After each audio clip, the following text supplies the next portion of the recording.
Bertemu lagi para kopista. Kali ini kita membahas mengapa kebun yang dipangkas dikurangi rantingnya lebih banyak produksi daripada yang tidak dipangkas. Saat ini saya berada di kebun yang sudah tidak pernah dipangkas sejak 4 tahun yang lalu. Hanya dilakukan pewiwilan tunas-tunas baru saja.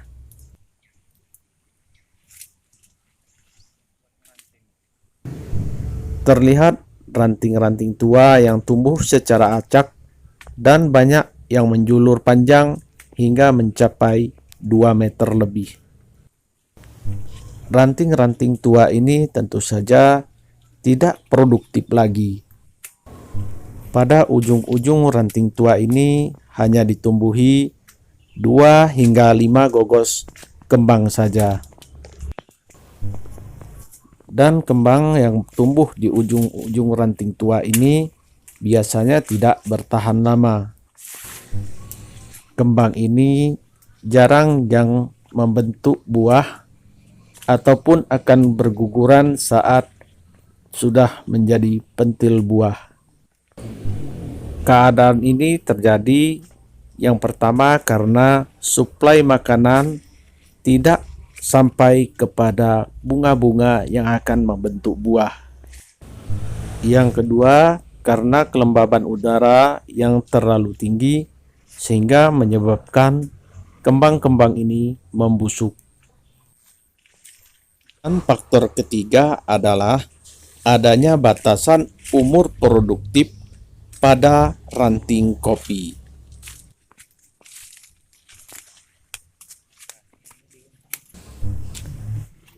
Letak kembang yang sudah jauh dari batang utama tentu saja akan menghambat suplai makanan dari akar kepada kembang kopi. Apalagi ditambah dengan keterbatasan persediaan makanan di tanah karena pemupukan yang kurang. Kembang kopi yang kurang suplai nutrisi ini tentu saja menyebabkan perkembangannya kurang optimal, sehingga kembang mudah terserang penyakit dan mudah sekali rontok. Keadaan ranting kopi yang bertumpuk-tumpuk akan menyebabkan kelembaban udara di sekitar pohon kopi menjadi tinggi. Kelembaban udara yang tinggi ini mengakibatkan jamur mudah tumbuh dan menyerang kembang kopi. Jamur akan menyebabkan kembang kopi mengering tanpa sempat berkembang menjadi buah.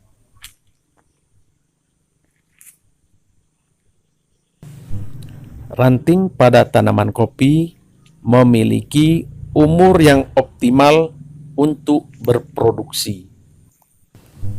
Umur ranting kopi yang paling optimal untuk berproduksi adalah 7 bulan semenjak ranting tersebut tumbuh.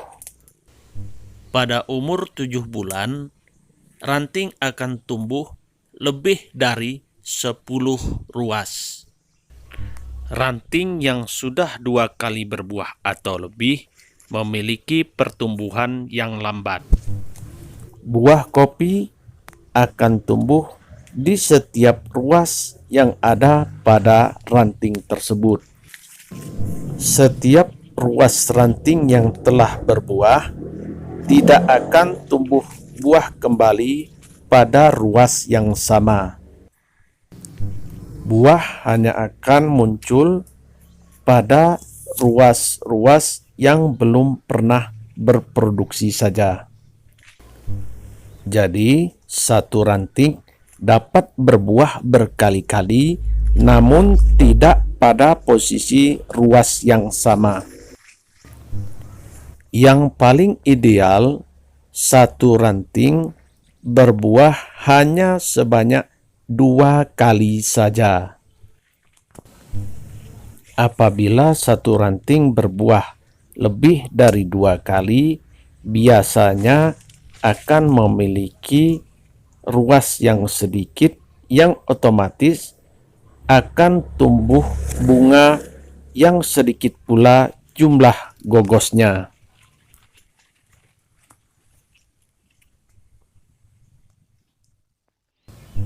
Oleh karena itulah, maka ranting-ranting yang telah berproduksi lebih dari 2 kali, maka perlu segera dipangkas.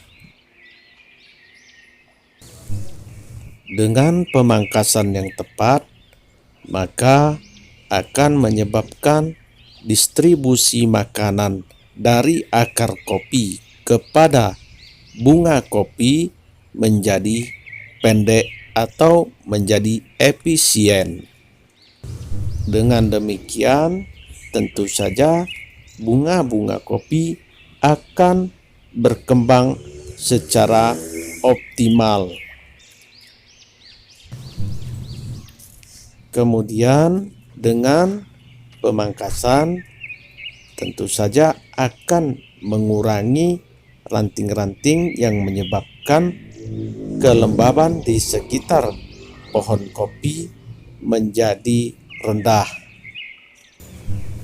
Kelembaban udara yang baik akan menghambat perkembangan bibit-bibit penyakit yang akan menyerang batang kopi dan juga kembang kopi.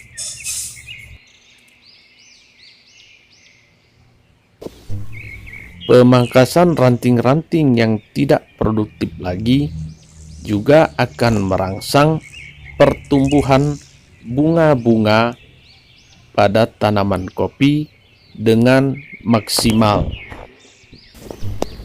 Di samping juga akan merangsang pertumbuhan ranting-ranting baru sebagai persiapan untuk ranting-ranting produksi pada pembungaan tahun berikutnya.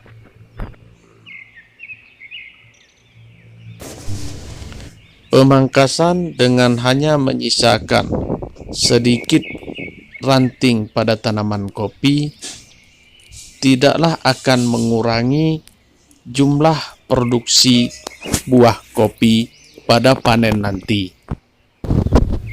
Bahkan akan membuat panen kita menjadi lebih produktif. Sebab bunga-bunga yang tumbuh pada tanaman kopi sebagian besar akan dapat menjadi buah dan bertahan hingga panen nanti. Seperti tanaman kopi yang tampak pada video ini. Terdiri dari 20 ranting lebih, dan setiap ranting terisi lebih dari 7 gogos bunga. Dan apabila pada setiap dompol buah diasumsikan terdapat 20 biji kopi, maka pohon ini dapat menghasilkan paling tidak 1 kilogram biji kering. Maka dapat kita simpulkan apabila pada setiap batang kopi terdapat 20 ranting saja dan setiap ranting berisi 7 dompol dan pada setiap dompol berisi 20 butir kopi merah, maka satu batang kopi dapat menghasilkan 1 kilogram biji kering. Dengan demikian, pada 1 hektar kebun kopi yang berisi 2.500 batang kopi, paling tidak dapat menghasilkan 2,5 ton setiap kali panen. Inilah rahasianya mengapa tanaman kopi yang dipangkas dan dikurangi rantingnya, justru akan berbuah lebih banyak daripada tanaman kopi yang tidak dipangkas.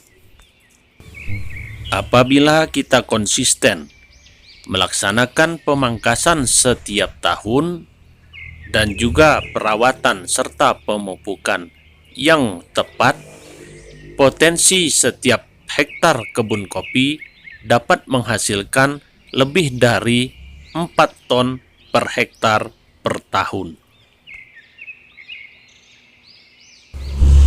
Dengan perubahan sedikit saja akan berdampak sangat besar terhadap produktivitas kebun kopi.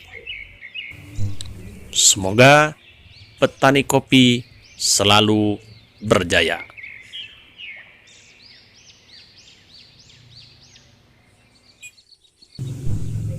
Demikian pemaparan dari saya, para kopista.